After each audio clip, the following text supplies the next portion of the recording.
আমরা ভোটার কার্ডের ট্র্যাক কিভাবে করব। যখন আমরা ভোটার কার্ড অ্যাপ্লিকেশন করে দিই, অ্যাপ্লিকেশন করার পর আমরা ট্র্যাক করে চেক করতে হয় কত দূরে গেছে, রিজেক্ট হয়েছে না আমাদের ভেরিফাই হয়েছে, সেটা আমাদেরকে চেক করতে হয়। চলো আমরা দেখে নিই। ফার্স্ট আমরা ঢুকে যাবো আমাদের প্লে স্টোরে। প্লে স্টোরে এসে আমরা এখানে সার্চ করে দেব ভোটার আইডি বা ভোটার হেল্পলাইন, যে একটা সার্চ করলে এটা তোমাদের এখানে শো হয়ে যাবে। এই অ্যাপটা তোমাদেরকে ডাউনলোড করতে হবে।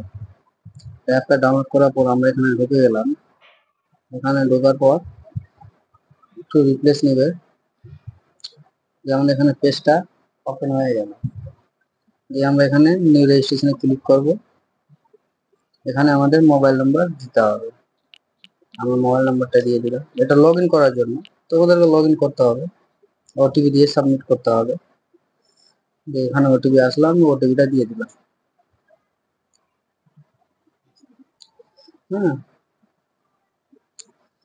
দিয়ে এখানে সাবমিট হয়ে গেল।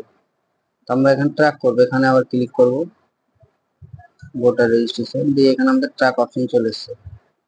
এখানে আমরা আইডিটা দেবো, যেটা আমাদের আইডি থাকে সেই আইডিটা অ্যাপ্লিকেশন করার পর হয়, ওটা আইডিটা দিব। তারপর আমাদের এখানে স্টেট সিলেক্ট করবো, যার যার যেটা স্টেট আছে ওটা স্টেট সিলেক্ট করবো।